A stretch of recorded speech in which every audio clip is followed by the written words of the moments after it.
Hey everybody, it is Dr. McVeary here, and I just want to launch our next module in EDU 307. Now, a lot of you are still recording your Think Aloud videos, and many of you are still working on some of your book projects. Let's try to get caught up to at least this point in class where you are ready to go. I'm waiting to see a lot more of the Digital Dump 2s, and I'm looking forward to reading and seeing your read alouds. And as you're doing those read alouds, we've built on the readings and you've looked at those playlists. So it is an opportunity for you to really show off what you're doing. If you need help finding any children's books, you know we have that section at the library. In our next module, we're getting into, well, where you guys take over the class. I will actually be teaching the poetry module, and I'll go over that in a second. But meanwhile, I'm also going to break you up into groups. And your group's job will be to take a Google Doc template and design a module. You're going to model it just after how I teach the poetry module. So it will, have an instructional PowerPoint or video, some kind of slide deck to start it off. You're going to choose your readings. You're going to come up with a reading task for us to do, a writing task for us to do, and then a participation task.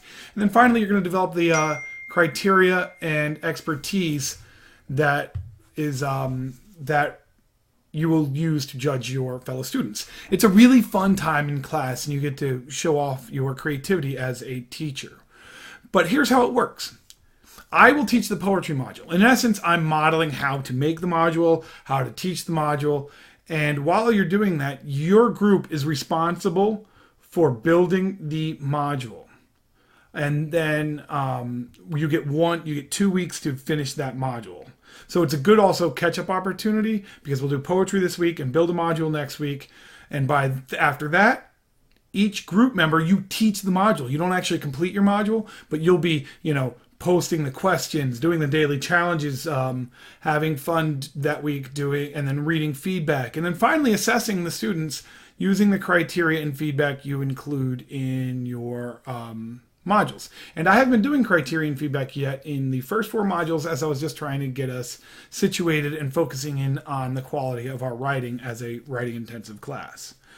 So with that, I'm going to go over the poetry module now, and I will do a different video later showing you folks how to do the template for build a module.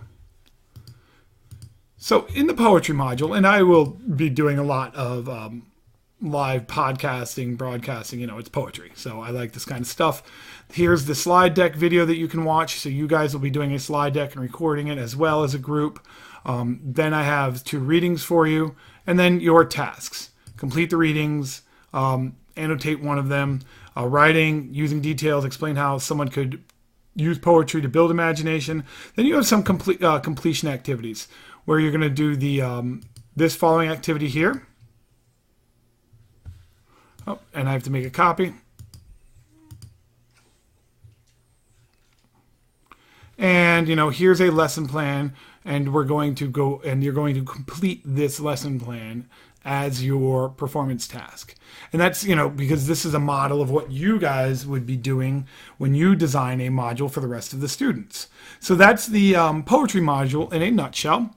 And then, oops, you guys don't need to be reading my emails. And back on the class, you will see that I do not have the criterion evidence. You'll watch me add that in a podcast later on the week where I talk about the difference between criterion evidence and how we connect that to our learning objectives.